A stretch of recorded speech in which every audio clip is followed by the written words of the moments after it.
अखिलेश यादव समाजवादी सरकार बनाना चाहते हैं और इसी पार्टी कार्यालय में एक दिन मैंने कहा था कि अगर 5 महीने की आप मेहनत कर लो,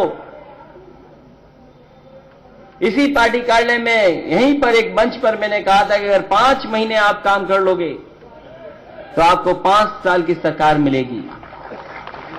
और अब तो दिन कितने बचे हैं बताओ।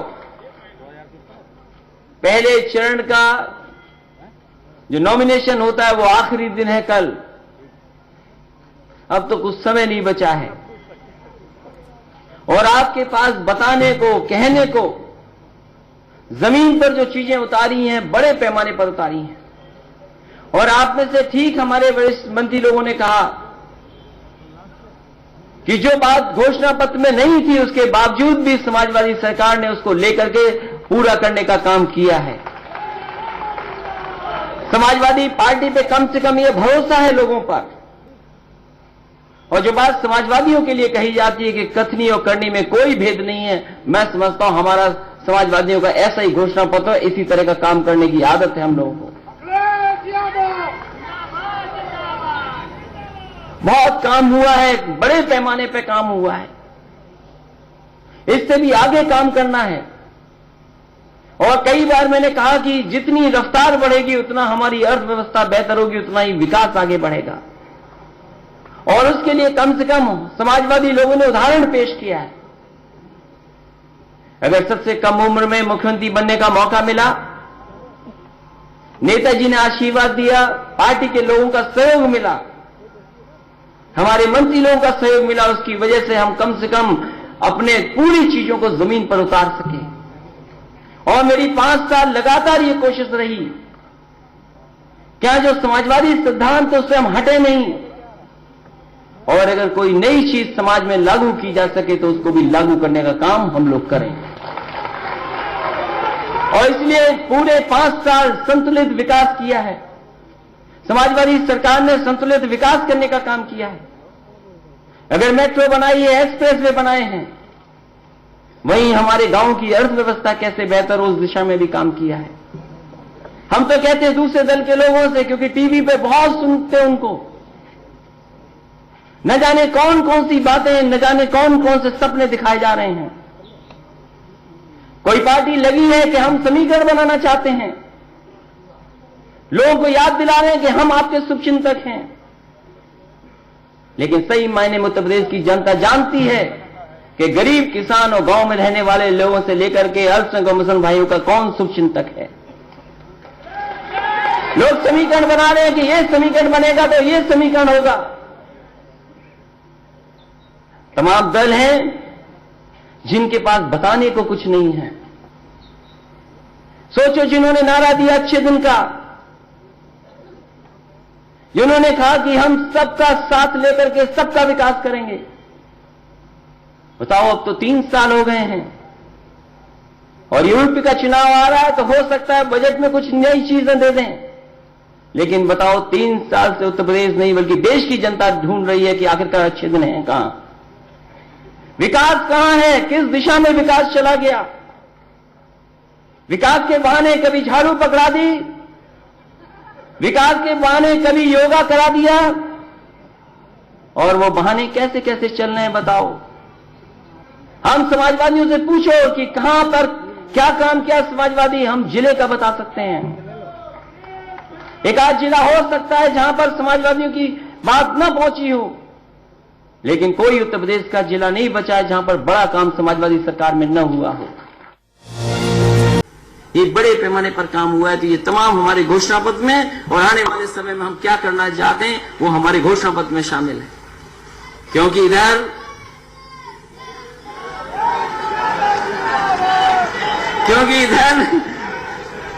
बहुत कुछ राजनीति में हुआ है। और खैर, कम से कम मैं ये कह सकता हूं सरकार में कि जहां हर वर्ग के लिए काम किया है,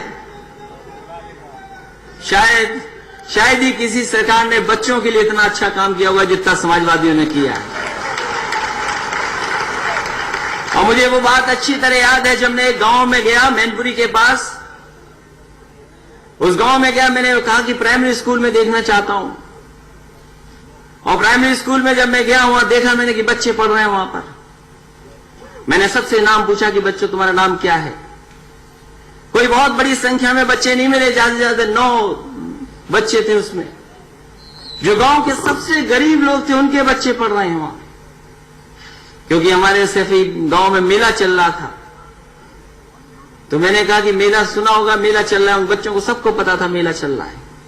और वो किस्सा तो मैंने कई बार सुनाया है प्राइमरी एजुकेशन का, स्कूल का। एक बार कि जब यहां पर आपके लखनऊ के बगल के एक स्कूल में जब मैं गया था, मैं जानता हूं प्राइमरी स्कूल में बहुत काम करना है। जो काम किया है वो अभी पूरा नहीं, उससे भी ज्यादा काम करना है। अगर शिक्षा मित्रों की मदद की है या स्कूलों में नौकरी दी है, हमारे मंत्री जानते होंगे, आरडी अहमद साहब जानते होंगे, लाखों लाख नौकरियां इस विभाग में मिली हैं। कोई उंगली नहीं उठा सकता।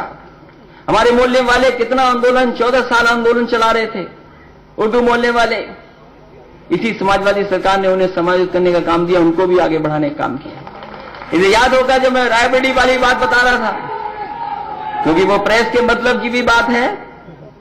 जब मैं वो स्कूल में गया और मैंने पूछा ये बताओ कितना पढ़ना जानते हो, उसने पढ़ के किताब बताई तो शायद वो पढ़ नहीं पा रहा था, क्योंकि शिक्षक ने रट करके पढ़ा दिया था उसको। जो कुछ रट करके याद था वही पढ़ रहा था। मैंने पन्ना पलट दिया, वो नहीं पढ़ पाया। मैंने बहुत सारी चीजें पूछी, कुछ का जवाब दे पाया, कुछ का जवाब नहीं दे पाया। मैंने आखिरी में पूछा कि ये बताओ कि तुम मुझे पहचाने? बोले हाँ मैंने पहचान लिया। तो मैंने कहा बताओ कौन हो? तो बोले आप राहुल गांधी हैं। और ये बात सच है, क्योंकि पत्रकार साथियों की मतलब की बात है यहां पे। तो प्राइमरी एजुकेशन से लेकर के किस क्षेत्र में नहीं काम किया। प्लेटें दे दी, प्लेट थालियां दी हैं, ग्लास दिए, हमने देखा जाके स्कूलों में। बैग दिया उनको, आरटीई एक्ट लागू कर दिया। अभी कैसे गुणवत्ता की पढ़ाई हो, क्वालिटी ऑफ एजुकेशन कैसे बेहतर हो हमारे सरकारी स्कूलों में, उस दिशा में हम लोग आने वाले समय में काम भी करेंगे। इसलिए बहुत सारा समाजवादियों ने काम किया। हम तो कहते दूसरे दलों से कि अपने काम तो बताओ कोई। हमारे कार्यकर्ताओं से पूछ रहे 10 काम, तो 10 काम तुरंत बता देंगे। बताओ ये पत्थर वाली सरकार कितने काम गिनाएगी? ये पत्थर वाली सरकार बहुत टीवी पर आ रही है आजकल। बहुत पत्थर वाली सरकार के लोग टीवी पे दिखाई देते हैं। सोचो टीवी अगर टकरा गया पत्थरों से तो क्या होगा टीवी का। वो पत्थर जो लगे हैं लखनऊ में, नोएडा में, पूरे याद दिला रहे हैं। वो याद दिलाते हैं कि अगर सरकार बन गई, मौका मिल गया तो इससे बड़े बड़े हाथी लगा दिए जाएंगे, क्योंकि मुकाबला होगा आपकी समाजवादी सरकार से। आपने अगर जनेश्वर मिश्र जी के नाम पर पार्क बना दिया है तो कहेंगे इससे ऊंचा हाथी हमें बनाना है, मूर्ति से ऊंचा। तो सोचो कितना बड़ा लगा देगी वो सरकार। और कहीं उनके मन में आ गया महाराष्ट्र की सरकार से अगर कहीं उन्हें कंपटीशन करने का मौका मिल गया कि अगर महाराष्ट्र की सरकार ने कोई शिवाजी की बड़ी मूर्ति लगाई 1000 करोड़ की, और कहीं उनके मन में आ गया, क्योंकि हमारे पत्रकार साथी जानते हैं ज्यादा मिलते हैं उनसे, उन्हें मिलने का मौका मिलता है। सोचो किसी ने बता दिया कि उससे बड़ी आपको बनाना पड़ेगा, तो सोचो सरकार के खजाने का पैसे का क्या होगा। इसलिए जो हाथी लगे हैं आज भी वैसे के वैसे दिखाई दे रहे हैं। न बैठा है न खड़ा हुआ, और खड़ा वाला अभी तक बैठा नहीं वहां पे। इसलिए हमारे घोषणा पत्र में, हमारे इन समाजवादी कार्यक्रमों में आम जनता को कैसे लाभ पहुंचाएं, किसानों को सुविधाएं कैसे दें, अर्थव्यवस्था कैसे बेहतर हो, जो हमारी सोशल स्कीम्स उनको बेहतर है और कैसे पहुंचाया जाए। यहां हमारे समाजवादियों को याद होगा नेताजी कहते थे कि जब भी सरकार बनेगी तो हम गरीब परिवार की महिलाओं को साड़ियां देंगे सरकार की तरफ से। और वो साड़ी देने का काम आपके पहले साल शुरू हुआ था, लेकिन हम लोग किसी कारण उसको नहीं कर पा रहे थे। मान लो अगर हम साड़ियां खरीदते, कौन सी किस रंग की आ जाती, और महिलाओं को देने पड़ती अगर, और लाल रंग की साड़ी दे देते तो महिलाएं कहती बताओ लाल रंग की तो हमने मांगी नहीं थी, हमें तो दूसरे रंग की चाहिए थी। वो झगड़ा हो जाता। इसलिए हम लोगों ने गरीब महिलाओं के लिए समाजवादी दीदी पेंशन शुरू की है। 500 रुपया उनको दे रहे हैं सीधा सीधा, कि जो चाहो उससे खरीद लो, जो चाहो वो खर्च कर लो। इसलिए हमारा पहला घोषणा पत्र कम से कम लोगों को भरोसा है। नेताजी और समाजवादी पार्टी हम लोगों ने सबने जो जनता के बीच में रखी थी बातें, उसमें भरोसा है लोगों को, ये समाजवादी लोग काम करेंगे। इसे दोबारा सरकार बनाने के लिए, और मैं ये कह सकता हूं कि समाजवादी लोगों से किसी का मुकाबला नहीं है। सबसे आगे अगर कोई दिखाई दे रहा है तो वो समाजवादी लोग हैं, क्योंकि सरकार समाजवादियों की बनने जा रही है। कभी कभी त्याग करना पड़ता है तब सरकार बनती है। हमें जैसे जैसे दिन देखने थे हमने तो दिन देख लिए। हमें तो हर तरह के अच्छे बुरे खराब और जितने तरह के दिन होते हमने तो देख लिए, और बहुत कम समय में देख लिए। सोचो अच्छे दिन वालों, तुम्हारे अच्छे दिन ये मुख्यमंत्री भी ढूंढ रहे हैं कि अच्छे दिन आखिरकार कौन से होते हैं, बता दो हमें तो बता दो। राम जनता जाने ना जाने, कम से कम हमें बता दो कि अच्छे दिन किसको कहते हैं। आपके अच्छे दिन की परिभाषा क्या है? आपने इस उत्तर प्रदेश को बर्बाद करने के लिए कई बार प्रयास किया, कई बार कोशिश की आपने कि इस प्रदेश में दूसरे तरह पर राजनीति हो जाए, लेकिन हम समाजवादी लोग अपने रास्ते से नहीं हटे। सेकुलर पॉलिटिक्स, सोशलिस्ट पॉलिटिक्स और डेवलपमेंट वाली पॉलिटिक्स कैसे हो, उस दिशा में हम लोग लगातार काम करते रहे। उसका परिणाम है कि आज उत्तर प्रदेश की जनता, उत्तर प्रदेश की समाजवादी लोगों पर भरोसा कर रही है। और मैं तो अपने नौजवानों से कहूंगा, जब आबादी में ज्यादा हो आप, अगर नेताजी ने भरोसा किया है तो हम उत्तर प्रदेश के नौजवानों से कहता हूं कि एक बार और भरोसा कर लो, आप सरकार बना दो, देखना उत्तर प्रदेश कितना तेजी से आगे बढ़ता है। और हम आपको भरोसा दिलाते हैं कि जो संतुलित विकास किया है मैंने, वही संतुलित विकास आगे बढ़ाएंगे, क्योंकि यही विकास का रास्ता है। कोई अगर दूसरा रास्ता हो तो हमें बता दो। यही विकास का रास्ता है। अर्थव्यवस्था, किसान, गरीब, गांवों में रहने वालों को सुविधा देना, अल्पसंख्यक मुसलमान भाइयों को साथ लेकर के चलने का। यही जब साथ होगा तब दिखाई देगा आपको विकास। इसे घोषणा पत्र हमारा आज आपके बीच में आ रहा है और रख रहे हैं हम लोग। उससे पहले मैं चाहूंगा, क्योंकि बहुत सारे पॉइंट हैं हमारे पास, घोषणा पत्र पढ़ूं कि ना पढ़ूं पूरा, लेकिन मैं चाहता था कि कुछ पॉइंट आपके बीच में रख दूं, क्योंकि जब जनता के बीच में जाए तो शायद हमारी बात को और समझ लेंगे। क्योंकि इतना काम करने के बाद और यही खुशहाली के रास्ता दिखाने के बाद एक बार फिर हम समाजवादी लोग जनता से अपील करना चाहते हैं, निवेदन भी करना चाहते हैं कि हम समाजवादियों को एक बार फिर बहुमत का मौका दीजिए, जिससे कि उत्तर प्रदेश को नए रूप में समाजवाद को और नई विकास की गति में ले जाने का काम करें। घोषणा पत्र तो अभी हमारा, हम सब लोग मिलकर के उसको करेंगे, विमोचन भी होगा, आपके बीच रखेंगे। उससे पहले हम वो तमाम बिंदु जो पहले की और अब करने जा रहे हैं वो मैं आपके सामने रखना चाहता हूं। हमने 2012 के मैनिफेस्टो को गंभीरता से लागू किया।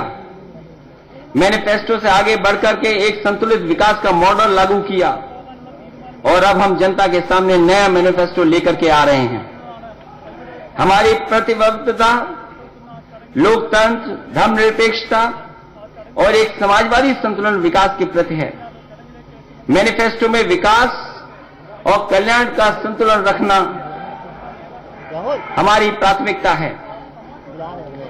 वर्तमान सरकार की लोकप्रिय योजनाएं जैसे laptop, Kanya Vidyadhan, Purvanchal expressway, 102, 108 ambulance, 1090 women power line, UP 100, Samajwadi pension, Lohia Awas, जेनेशियम ग्राम विकास इत्यादि को और अधिक मजबूती से चलाया जाएगा। इस मैनिफेस्टो के अलावा सभी उम्मीदवारों से कहा गया है कि वे अपने अपने विधानसभा क्षेत्र के विकास का एक रोड मैप बनवाएं, जिससे समाजवादी सरकार अगले 5 वर्ष में लागू करेगी। समाजवादी किसान कोष, ये घोषणा पत्र में हम लोग लेकर के जा रहे हैं कि समाजवादी किसान कोष, जिससे किसानों के विपणन, राहत, सिंचाई, खाद, बीज इत्यादि की समस्याओं का समाधान किया जाएगा। मुझे खुशी इस बात की, उत्तर प्रदेश में कोई गांव ऐसा नहीं बचा जहां पर लैपटॉप न पहुंच गया हो, कोई मोहल्ला भी नहीं बचा। कम से कम जो लोग डिजिटल इंडिया का सपना दिखा रहे थे, हम उनसे पूछना चाहते हैं, आपके डिजिटल इंडिया में कौन से फैसले लिए गए, कौन सा कदम आपने उठाया है?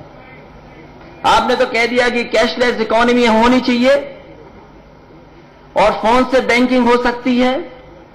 तो हम तो आप ही से पूछना चाहते हैं कि अगर फोन से बैंकिंग हो सकती है तो समाजवादी लैपटॉप से बैंकिंग क्यों नहीं हो सकती? उसके लिए इंतजाम अगर आपके पास कोई सुझाव है तो जरूर अपनाना चाहिए आपको। और वहीं कम से कम हम समाजवादी लोग ये कह सकते हैं कि ऐसा हम लोगों ने लैपटॉप दिया कि आज भी अगर कोई बटन दबाएगा उसका और ऑन करेगा तो हम और नेताजी उसमें दिखाई देंगे उसको। इसलिए आने वाले समय में एक कदम और आगे सरकार और लोगों से सीधा जोड़ने का काम।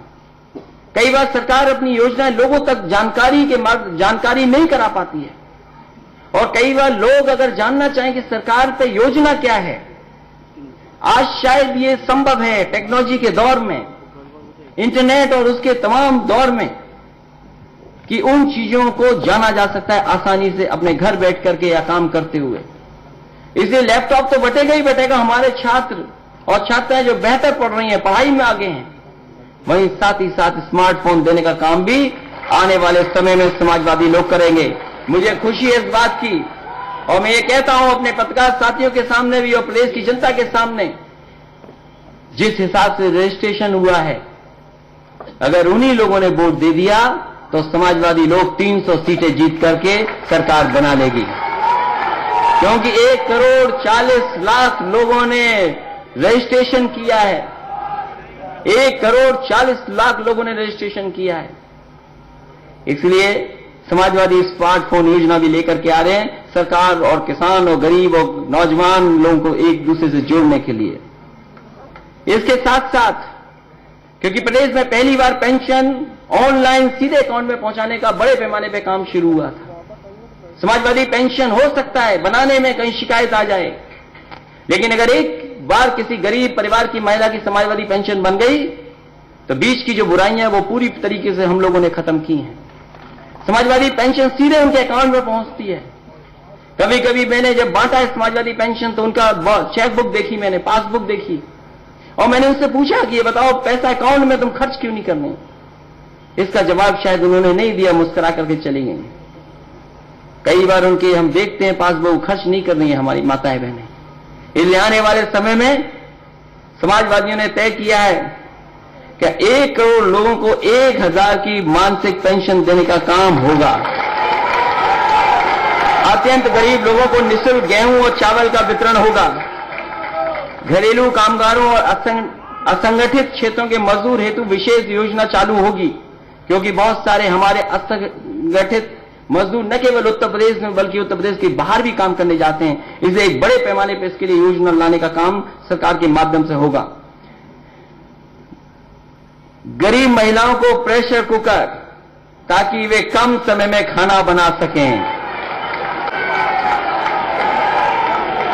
ये काम भी हमने पत्थर वाली सरकार से छीन लिया। शायद उन्हें सोचना चाहिए था ये पहले, उन्हें पहले ये सोचना चाहिए था हमसे पहले। गरीब महिलाओं को प्रेशर कुकर, ताकि वे कम समय में खाना बना सकें, क्योंकि न्यूट्रिशन मिशन हमारा चल रहा है, उसके साथ साथ इसको जोड़ने का काम भी चलेगा। अल्पसंख्यकों की सुरक्षा एवं धार्मिक स्वतंत्रता एवं जनसंख्या के अनुपात में भागीदारी, अल्पसंख्यकों के कौशल विकास, प्रशिक्षण एवं शिक्षा के लिए विशेष योजनाएं, जरदोजी है, चिकनकारी है, इनका बड़ा महत्व है। बड़े पैमाने पर काम किया सकता है। पेंशन शुरू की है, सेंटर्स बनाए हैं, किस तरीके से जो आज की डिजाइनर हैं या डिजाइन्स हैं उनसे जोड़ने का काम करें, क्योंकि भदोई के हमारे लोग जानते होंगे न केवल 4 लेन रोड भदोई को दी थी, उसके साथ साथ कारपेट बाजार दिया था, बुनकर बाजार, इन तमाम चीजों को कैसे जोड़ने का काम करें, उस दिशा में आने वाले समय में हम लोग काम करेंगे। वरिष्ठ नागरिकों के लिए ओल्ड एज होम बनाने का काम होगा। युवाओं के स्वरोजगार, कौशल विकास, entrepreneurship development scheme, startup programme भी लागू किए जाएंगे। और जो मैंने कहा कि एक्सप्रेसवे के किनारे जहां मंडी बनाएंगे, वहीं पर वोकेशनल ट्रेनिंग जो स्कूलों में, कॉलेजेस में, ITI, पॉलिटेक्निक में होगी, वहीं साथ ही साथ ऐसे बेहतरीन सेंटर्स इस एक्सप्रेसवे के किनारे, जहां पूर्वांचल के हिस्से में भी एक बड़ा सेंटर स्किल डेवलपमेंट और वोकेशनल ट्रेनिंग का, स्टार्टअप का, इन सब का बनाने का काम समाजवादी सरकार में होगा, पूर्वांचल एक्सप्रेसवे के किनारे होगा।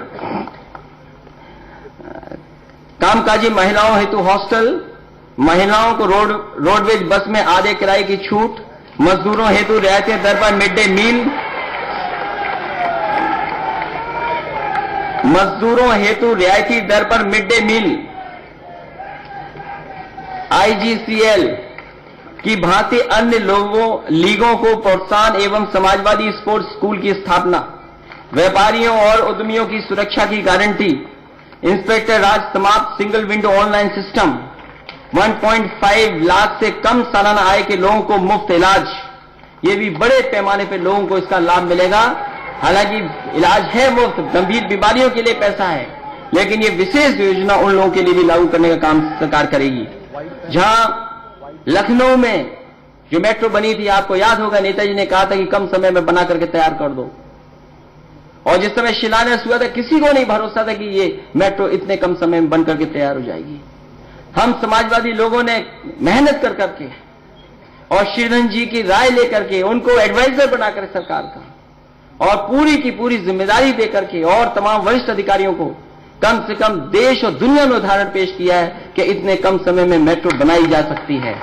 तो लखनऊ में